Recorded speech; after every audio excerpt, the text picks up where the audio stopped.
Hello, and welcome to Birth Through the Veil. I'm Melissa Camruden, and this week I'm bringing an OG Freebirth story to you from more than 50 years ago.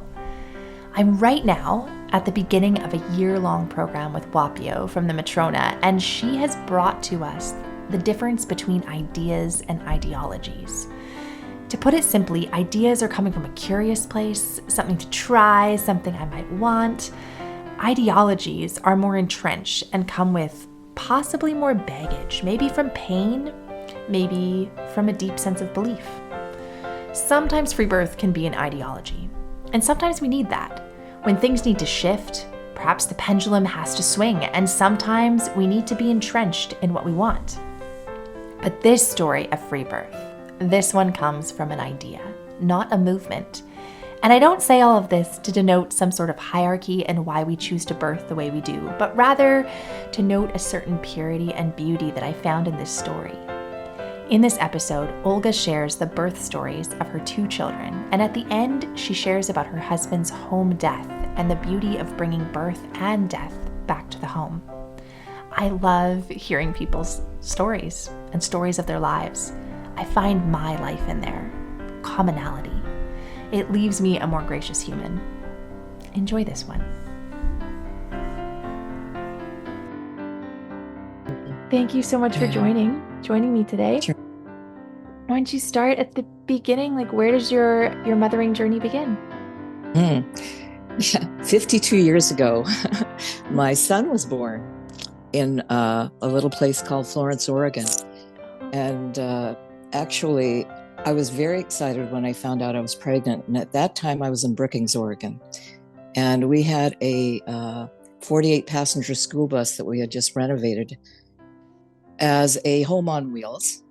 And so we could travel wherever. And my husband was a journeyman lineman, so work was everywhere. He could quit a job and just move on.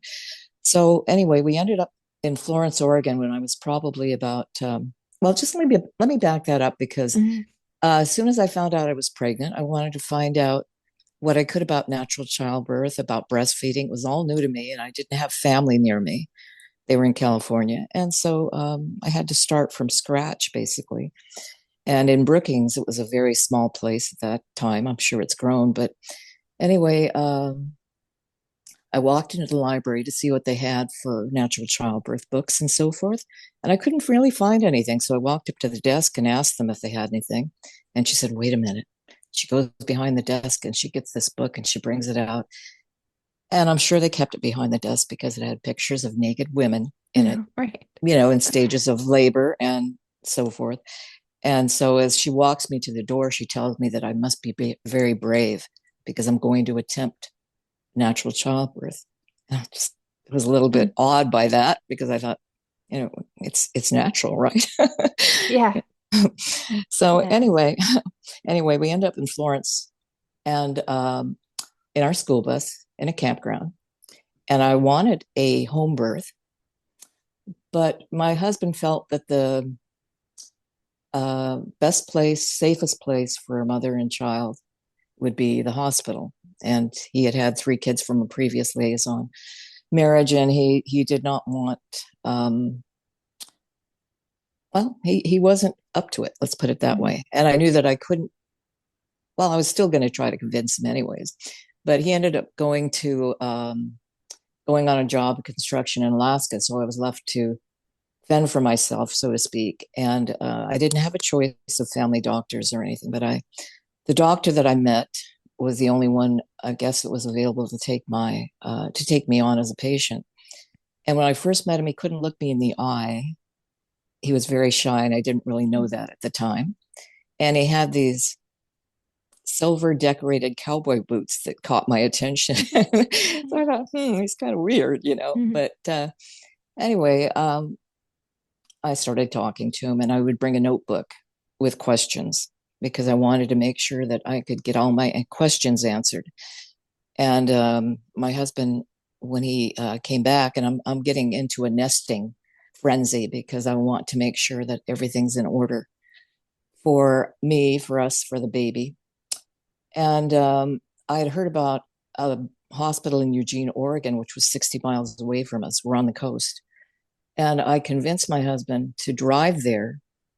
And because they had rooming in, they had breastfeeding on demand. Mm. Um, they had a maternity ward. And in Florence, there was no maternity ward. They didn't have, it was so small, there was no maternity ward. And so breastfeeding on demand and rooming in was not a possibility. So your baby would So, be somewhere else? Is that how it would go? oh Yeah. yeah, he'd be in a room, that they would create for the baby, right? Oh. So yeah, it wasn't what I wanted, really. Mhm. I thought if I have to be in the hospital, I'd like to have it the way I want it to be, as much as possible anyway. But I convinced my husband to drive to Eugene. And so we got in our 57 Chev pickup and we're on the road to Eugene and it's under construction. So it's been torn up. It's a dirt road. We're not very comfy in our 57 Chev pickup. We get to Eugene and there's one-way streets. We get lost. We pull up in front of this concrete hospital and my husband takes a look at it and he says, I'm not even going in. And I started crying Yeah. because I thought this is my opportunity to have everything I want. Um, and he said, look, he says, you're going to be having contractions. You're not going to be in the best of shape. And I'm going to be driving frantically and I'm going to be worried about you. And he says, I can't do it. And he says, does the doctor at least, does he listen to you? Does he talk to you? And I thought, well, we'd kind of gotten to know each other after a bit. And he did always answer my questions. And he was actually welcoming after a time. And I realized he was just shy. Mhm. So I thought, okay, he says, why don't you give him a try? Let's make it work. So anyway, the doctor, I asked him if he knew anything about Lamaze, and he said, no, never heard of it. He says, but if it's going to make it easier for you, it's going to make it easier for me. Mm. So I thought, yeah, that's a good way to look at it.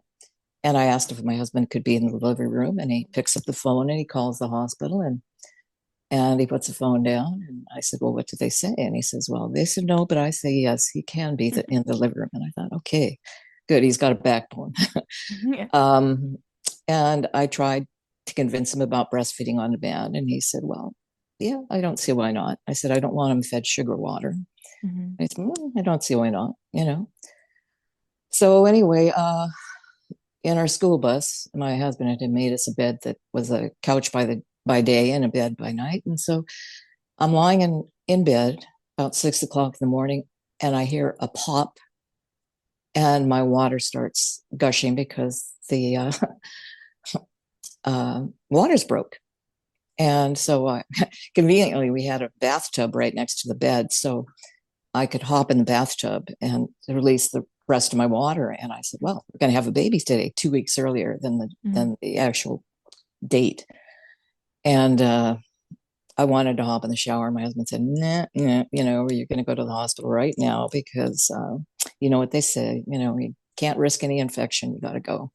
So we get to the hospital and the nurse is asking me after a time if I'm having any contractions. I said, I don't know. Mm. She puts her hand on my belly and she said, that's a contraction. It was just like a little bit of a wave. I could barely Mhm. feel it. And she said, yeah, you're going to have a baby.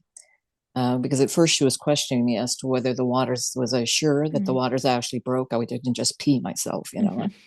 Said, yeah, I know the waters broke. I actually heard the pop. The Mhm. waters came gushing. So anyway, they started prepping me, and I had asked that the doctor not give me an episiotomy. And at one point, he thought that my pelvic opening, he thought it was narrow. Mhm. And I had also talked to the public health nurse who was in favor of a natural childbirth at home was on my side. Um, and well, this is while my husband was gone, and she had introduced me to someone they had all their 5 kids at home, and it was great talking to this family. Um, but again, my husband wasn't into it, and even though I tried to convince him that we had our school bus, we could pull up in front of the hospital, we'd be right Mhm. there, he wasn't going for it. So anyway, I started doing Lamaze with the contractions, and nurses left me alone because they weren't familiar with it either. Mhm. So it wasn't until somebody said, well, let's just check you out, and see how far you've dilated. And they said, yeah, yeah, I think we can call the doctor now. So he comes and he's excited and roll into the delivery room. And before I know it, I can push, but he just gave me an episiotomy. He didn't even Yeah. ask. He just did it. And there was no way I was going to protest then. I'm into Yeah. pushing. So I pushed and my son was born crying. And of course I wanted to cuddle and he's whisked away because they're going to Oh, clean him. And yeah. I didn't get a bond with him right off Mm. the bat. And that was very, very disappointing. So I asked when I could hold him and see him, and they said, "Well, the next feeding is going to be at 2 o'clock in the morning," and he was born at 4 in the afternoon. So, Oh, wow. so I mean, I'm I can't sleep. Mm. Yeah. I can't rest until I know that I've got my baby, and I was I was lost for a while, and then they bring the baby, and he's been fed sugar water because makes no attempt to suck. Yeah. So I know something's wrong there. Or Hmm. I was very disappointed. And the thought, I mean, I knew he was the only baby at the time, but it's just like, how do I really know this is my baby? Because I haven't had a Hmm. chance to bond with him. Hmm. And so, anyway, another baby was born that evening. And the next day, we're in the same room. And so she says, let's go see the babies. And we did. And her baby's just placid and sleeping, and mine's crying. So I Mm. knocked on the door and I said, yeah, I'd like my baby because, I want to cuddle him and comfort him. And I'm sorry, the next feeding. And I just thought, I'm out of here. Hmm. The doctor wanted me to stay for 3 days. I'm out of here. They're not Hmm. allowing me to have my baby when I want it. Got hold of the doctor. He wanted me to stay 3 days, but I convinced him that they said they're not listening to me. They might listen to you, but they're not listening to me. So, I want out. And he let me go home. So I was very happy about that. Um, the only trouble was when I was home, I was feeling so good that I thought I could do sit-ups, and that was wrong Oh, no. because after doing a few, I heard a pop again, like my waters broke, except this time it was blood. Oh, So I was very anxious then, and the doctor just said, "No, just stay put. Just don't do anything. No more yeah. sit-ups." And it did stop. I stopped bleeding, and then Mm. 3 weeks later, we hit the road. And then about 3 months later, I had postpartum psychosis.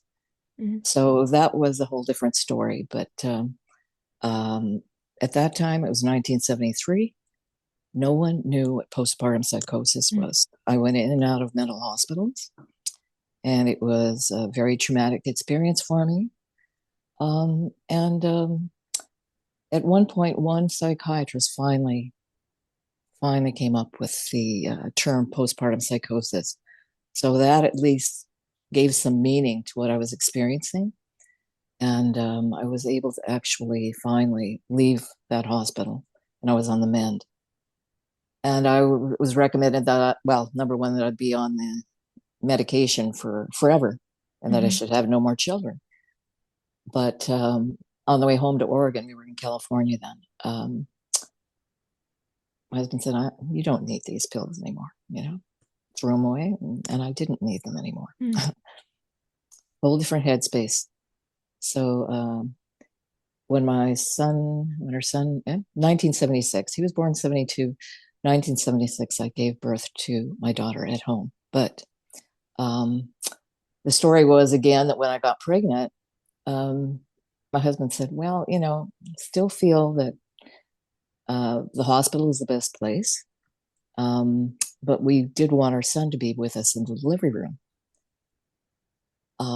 because we were including him and the whole process, asking him to help us name a baby and what names he would recommend and what was going to happen. And so I'd read books and talk to him about what was going to happen to us, to me, and how he could be there and be a part of it. Um, and I had a doctor at the time when I asked her if our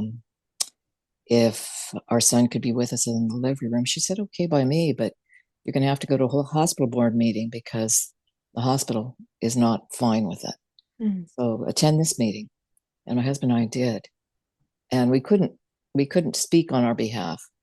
And we had, I think it was a group of 10 that were on the hospital board. And of these 10, two people we happened to know them. They were friends of ours. And the others didn't know us. And so they debated for a bit. And I really couldn't believe my ears because one man ended up saying, I don't know whether he was talking about cesarean or whatever, but he's mentioned something about this kid is going to want to slit a girl's belly to find out where babies come from, as a result of watching this. And Oh. I couldn't believe what I was hearing. I thought this is just unreal. And it was then at that point that, well, they voted no. And my husband said, okay, well, I guess it's a home birth then. But find a midwife. Okay. Because, I'm not really good about just not having a midwife there, somebody that knows. And I asked my doctor too. She was a female doctor. If there was any possibility for attending and being with us at the home birth. And she said, no. A friend of mine who was my son's preschool teacher said that she knew of a midwife and she would contact her.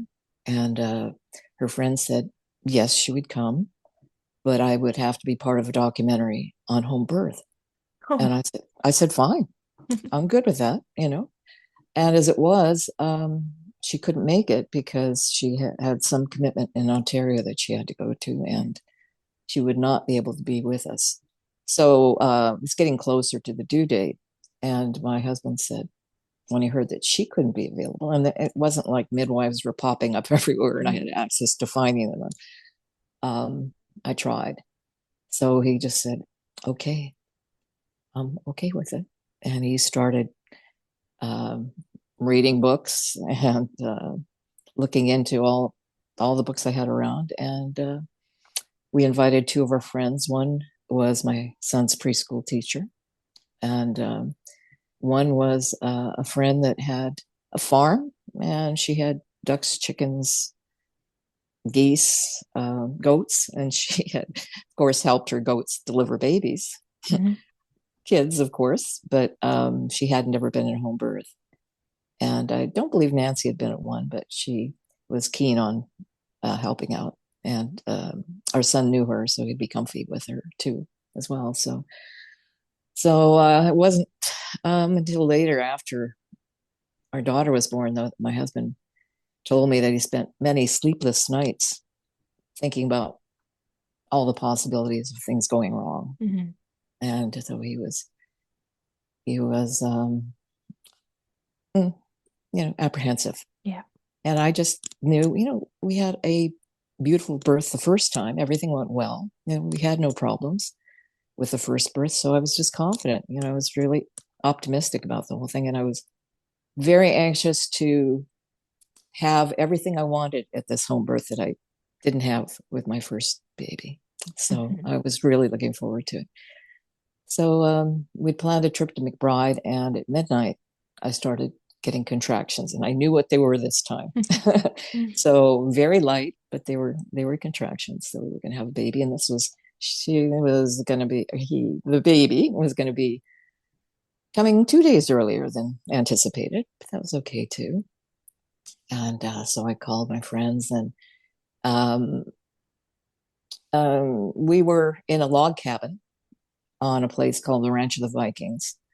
And so we did have a shower, and some of our friends lived pretty rustically, as Nancy and Carol did, and they had no shower. So when they came, first thing they did was hop in the shower and get cleaned up, and they were happy to, everybody was just full of smiles because we were anticipating a birth. And as I started to breathe with the contractions, as they started to get a little bit stronger, my son got a little upset and he just threw up. It's just, even though I told him what was going to happen, he was just, a little upset to see that, the actual reality. So anyway, Nancy took him out to fly a kite and play with him, and he was keen on that. And I remember starting to sit down and telling my friend Carol that, geez, Carol, and I stand up and walk around. The contractions come stronger. So she said, walk. Yeah. Which is not something I wanted to do, but Mhm. I thought, yeah, you're right. So um, then at one point I'm thinking, they're getting pretty strong, so I'm going to lay down. And we had set up our foamies from the bus on the floor and covered it with plastic and had some towels ready and pillows as props for my back and so forth. So anyway, it's our son had come in with Nancy, and the contractions are definitely getting stronger. And I'm thinking to myself, it's getting to a point where I don't know if I could take more of this. And at one point, Carol says, Ed, why don't you take a peek and see how far she's dilated? So he gets this huge battery flashlight, lantern flashlight. And I open my legs and he's looking, trying to see what he can see. And my water broke. So what was once quiet and my breathing was about the only noise, then we start laughing hysterically because it was so funny. My husband got drenched. Everybody in the room got drenched with the water, the force, there was that pop Mhm. again. And so as we're laughing then, she's coming, she's crowning. And I hadn't even pushed, Mm. I hadn't pushed at all. She is born. Ed caught her, and no crying, no mucus needed to be syringed. Mhm. She's just wide awake.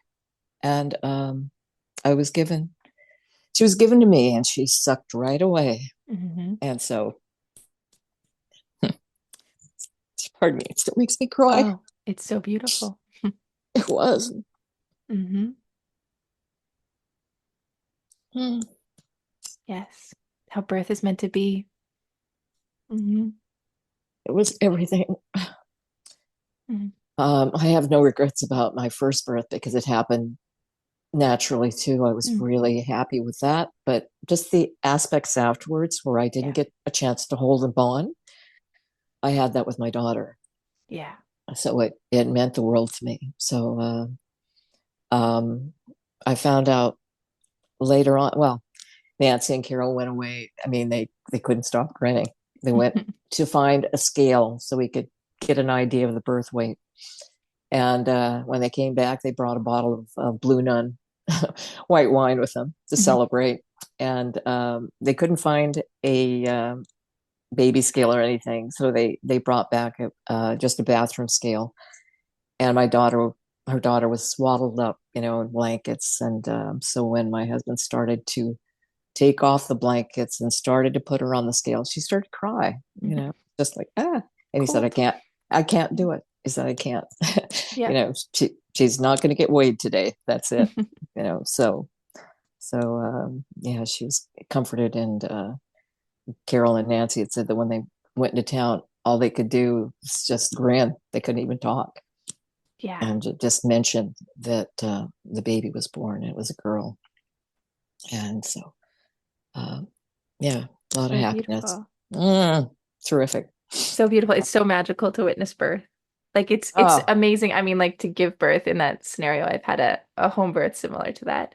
But I've also been able to witness births like that. And it's true, it's magic, even if you've been up for hours and hours and hours. Like once that baby comes out and you get to just watch that beautiful, undisturbed bonding. Oh my goodness. yeah. And one thing that really made me proud of McBride is that I found out years later. I think I read it in one of the used to read Newsweek and Time magazine and all that, and I found out that um, McBride had the first birthing center in BC, Oh. and I think that that was as a result of my friends being on the hospital committee Mm. and you know finding out how archaic some Yeah. of the thoughts were, on that hospital board, and the right people getting in and making changes. And I felt that I was a part of that as well. Oh yeah. So Yeah. Pride has has a very special place in my heart. Oh, yeah. I can see that.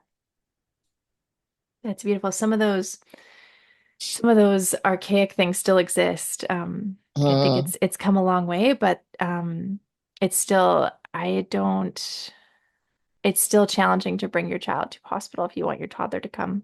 I'm not sure. I can't think of actually a scenario. I'm sure there are times where it's been permitted, but mm. not that I know of. And that's a big, I mean, there's so many reasons to birth at home, but that's Yeah, yeah. Well, I'm so happy that here in Dashing Yates now, as far as I know, we still have two um, midwives. Maybe mhm, one might not be practiced. No, I think, oh, well, we actually have three that I know of. One may not be practicing, but we have one on the northern end and the southern end. And mhm. I think that's wonderful, in a Oh place yeah. like this to have that opportunity to give uh, families that opportunity Yes. to birth at home, And there's a lot of support from the local doctors here as well. I've And heard that it's a very supportive, like natural very birth supportive. environment, even like more so than you can get in a city, which you would think, like you'd think in a city you'd get, like there's more people, there's more options, you're so close Mm-hmm, to emergency services, but it actually results in higher intervention births, it seems. mm-hmm, Yeah. mm-hmm. So yeah, I think we're in a wonderfully supportive place here. Yeah. And Yeah. I'm just happy to share my stories Oh and to yeah. say that I suffered no postpartum psychosis with my daughter, but I never thought that that would be a part of it. And part of the reason that I believe I suffered psychosis with my first child was that I had had a traumatic experience a year or so before he was born, and that was that my mother tried to commit suicide, and I Mhm. found her. So that Mhm. when my hormones were totally off balance, I was afraid to take a shower in my bus, and Mhm. I found my mom in the shower, and so Mhm. my husband kind of put that one together Yeah. that brought on a part of my psychosis. Yeah. And, And even it just makes sense with the experience you had in the hospital. Like it's we're mammals. Our mm, primal need is to be with our babies. mm-hmm, And when mm-hmm, I've heard a lot of stories of women sharing similar things about being separated from their babies and just feeling like even though they knew that was their baby, like they're just not sure. Like that feeling like because you're not supposed to be separated. yeah, yeah, And that's I mean, that's a creates a fracture. mm-hmm, It, mm-hmm. yeah, it makes a lot of sense. What made you like before, so even before the birth of your first baby, you were still seeking that breastfeeding on demand and natural birth? Like what made you know about those things or seek those things at that time? Well, I did have a friend that I talked to um, she was in California, Northern California, around the Frisco area. And she had come to visit us in Brookings, I believe it was. Anyway, she told me that she had given birth to her baby Eric, um, and it was a beautiful birth. She had him naturally. I don't remember that it was a home birth, but she just talked about how beautiful the experience was of being able to breastfeed him. And I don't know that she might have mentioned Lamaze. Anyway, we didn't have any childbirth classes going on Hmm. in Florence or Brookings. It Hmm. just wasn't happening. Two small communities, on the coast in Oregon. Hmm. Beautiful places, but they weren't up to speed with anything like that. So that's why I figured I would read as much as I could. And somehow, I don't know, I got in contact with this public health nurse in Florence, and she was supportive of a home birth. And she was the one that took me to meet the family that had their children at home. And and that was going along smoothly. because I just still thought at that time I could convince my husband Yeah. to pull up that school bus in front of the hospital. But as soon as I mentioned that I'd seen my doctor to this public health nurse, and he said that he thought my pelvic opening was too small. She said, "Well, I can't really encourage you to do a Mm. home birth then, based on that." And as it was, I had no problem with either Yeah. baby. So I think that might be kind of a common thing to tell a woman. I I don't think know. it still is. I've been to births where women have been told they're like just from like a doctor observing at the door, oh, it's too small, pelvic opening is too Mm, small. mm, And from what I've seen, that's a really uncommon problem. Like really, not like mm. we are made for birth, I and believe that. mostly it goes very well. Hmm. Hmm. And another thing too, I'd just like to mention that when we when our daughter was born, we'd been reading a book called Black Elk Speaks. That was Mm. a beautiful book um, by a Sioux native. And so my husband said to me, we had no name for her. I would really like to give her a native name. And with the book that we had read, he liked a word called Wania. Mm. And I actually favored another word, but I can't remember right now what it was, because the more I heard the word Wania, the more I liked it. And the definition of Wania is spirit, life, and breath. Oh, that's beautiful. Yeah, it is. And it seemed so fitting then to give her that name. And our son, when he was outside flying kites, saw a rainbow that day. And so that is her middle name. Oh, that's lovely. And as an aside to that, too, she studied in New Zealand and she herself became a midwife. Oh, amazing. Mm-hmm. That's so beautiful. That's another thread I have heard in the stories that I've listened to, and even my own story is like the symbolic beauty of having a natural like home birth, undisturbed home birth with your daughter. It's beautiful with any child. But when you Mm-hmm. can pass that on to a daughter, and it just feels like this matrilineal line carried through because we know way back when, that's before it was disturbed by the medical industrial complex. We were Right. having babies at home and we were supporting each other as women, and we carried this wisdom and knowledge of how birth was carried out. And there's been an interruption in there, but it's like you're bringing it back. You're Mm-hmm. bringing it back as a gift to our daughters. Mm-hmm. Yeah. Yeah, And she became a midwife. That's so beautiful. it is totally. So Yeah. anyway, I can't say enough about um, having a home birth and the beauty of having your family surround you and friends. Keeping it Mm. keeping it mellow. Hmm. But while doing whatever makes you feel comfortable. You know, so Yeah. that's key. Yeah. That's key. I think it can feel lonely. I'm sure it did for you too, but lonely for women sometimes when they're looking for something outside of the norm, outside of the system, and you feel like you're the only one that's Hmm. not happy with this because people are still unhappy with the system despite all the changes that have been made.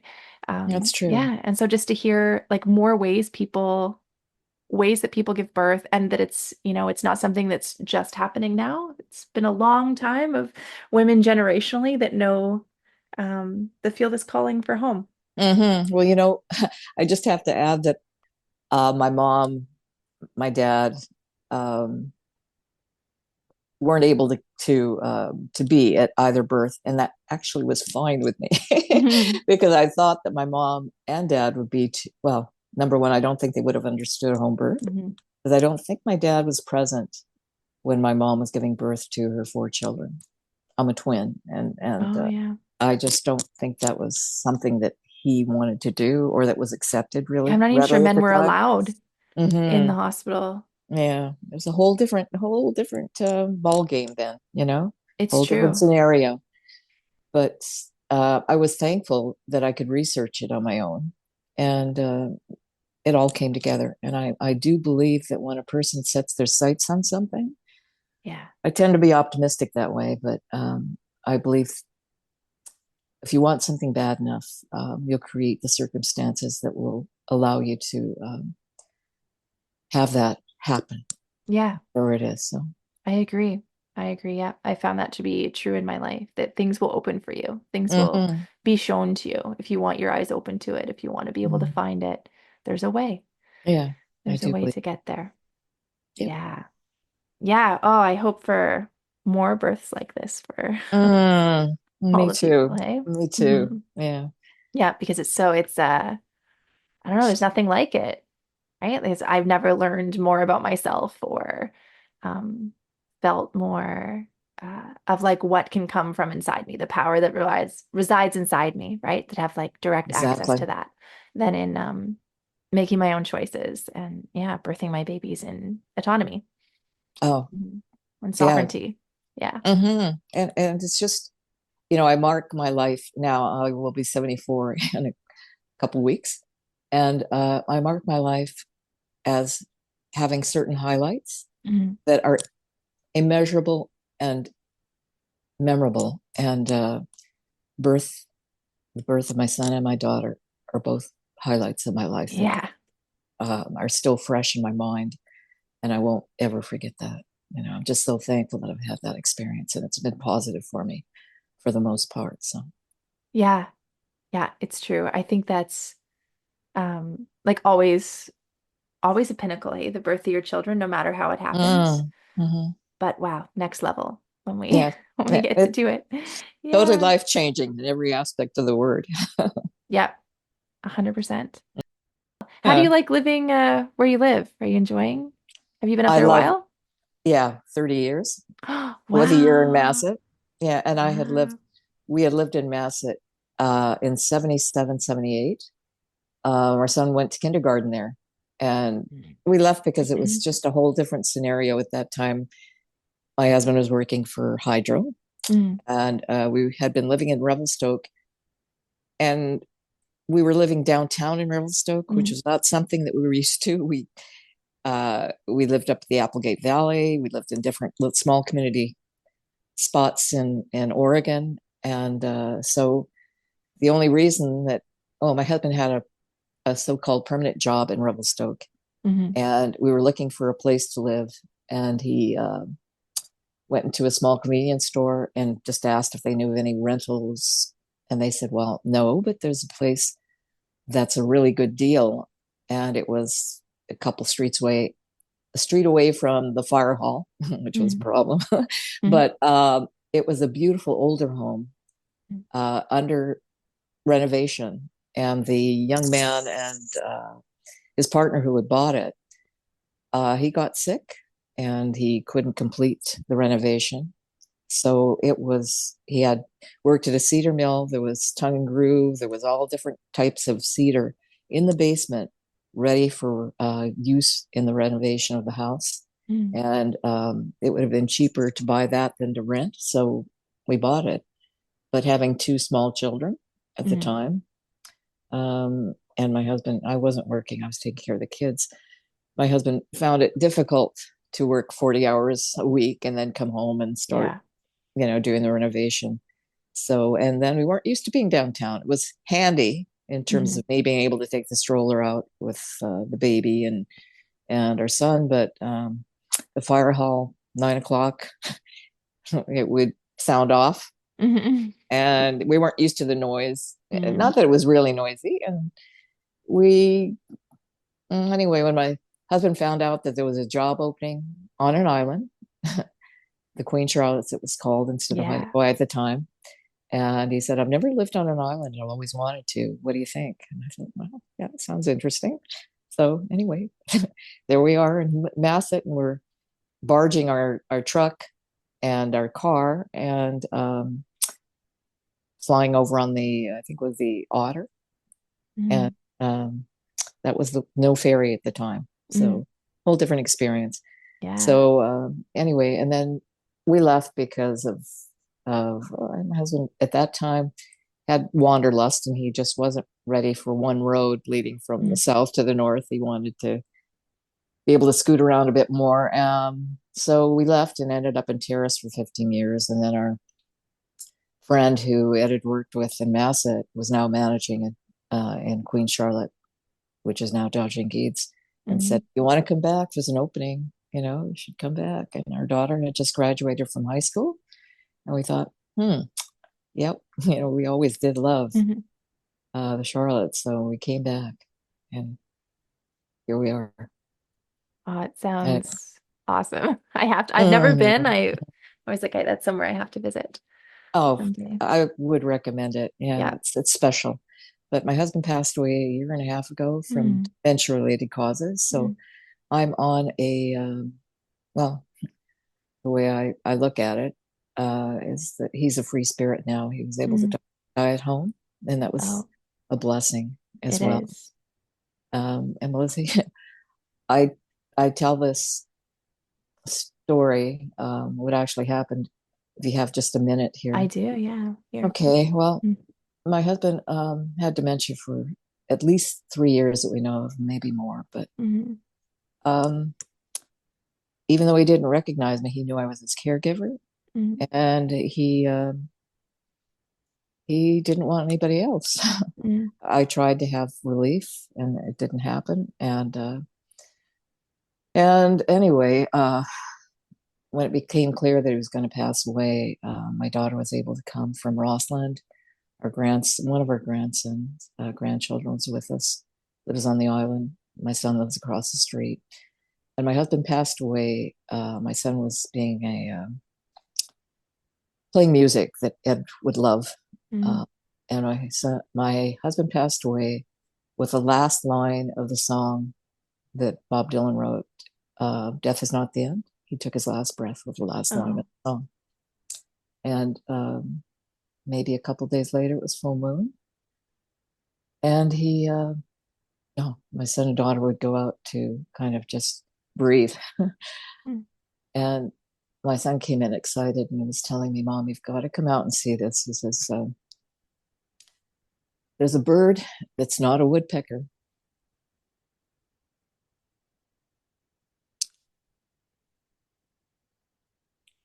And it's landing on my truck side mirror. And then it goes to Grandpa's truck, my husband's truck, next to my son's truck. And it's pecking like a woodpecker on his window. And then it's flying to your side mirror Mm. and doing the same thing. Got to come see. So I went, and sure enough, the bird's on my son's side mirror, and he looks at me, and it goes to my husband's truck window, and it does that, my side mirror, and it continues to look at me as it does this. And I thought, wow. And I went inside and got some sunflower seeds, and I sprinkled them 4 directions as I'm talking to the bird. Mm. And then I went back in and got some water, and I sprinkled it in 4 directions. And I'm talking to the bird. And it's about full moon time, so it's just a quiet, serene Mm. evening. And then I sang the song "Always" because I love to sing, Mm. and I dedicated that to my husband. And the bird left, Mm. and I felt it was a messenger. I talked to one of my neighbors who's Haida, and she had volunteered to come by, and we asked her to sage smoke our house as a Mm. cleansing. And she came by, and I told her the story, and she said, "Messenger." Mm. I said, "I know." So that was just a beautiful passing, you know. Yes. And the way I see it, that's another highlight of my life that I'll always remember. But life and birth are such can be such beautiful events in our lives, that it's really special to have experienced them both to the degree that which I have. So Yes. right now, it's at almost 74 years of age. Life is really precious to me, Mm. and I want to really make the most of what I have left Mm. and savor, um, and know that each day is special. So that's where I'm at right now. Oh, thank you. Thank you so much for sharing that story. I think you're so right. I've thought of that. Maybe that's my next podcast journey is death stories, like natural death stories, because I think just as we're bringing birth back home, Mm, death needs to come home too. And we have I so agree. much of a temptation in our culture to medicate away and medicalize those rites of Mm, passage, like birth and death. My dad passed away about 5 years ago, and he also was able to pass it home with all of us, just with him, and just quietly. Uh, yeah, and I just can't imagine it any other way. mhm. That we were able to be together. Yeah, there's so much to it. Totally. Well, Because there's beauty in those as well. well, Mm, I feel that my husband gave us the gift of his passing, mm, and we gave him the gift of being able to be at home, be present yeah. for him. So, Yes. yeah. Anyway, Yeah. I'm considering becoming a death doula now because I just Yeah. think I can offer some help to some people. So it's once I come back down to earth somewhat, I'm still healing. Yes. Each day That's is a healing process, mhm. but I'd like to be there and contribute what I can. Yes. Yes, thank you. Okay, well, when I come and visit, I think I would love to meet you and we could Mm. sing together because I love singing too. Oh, perfect. Let's do it. Yes. It's a plan. Okay. Yeah. Yeah. All right. Well, thanks so much. I'll let you get on with your day. You. Thank you, Wilson. Thanks for listening. You can head to Instagram and birth.throughtheveil to see birth pictures or just pictures from each episode. The show notes have links and more ways to connect, along with the link to submit your birth story. I would love to hear it. New episodes of Through the Veil come out every other Tuesday. You can follow, subscribe, share, rate, and review this podcast to be in support. Until next time.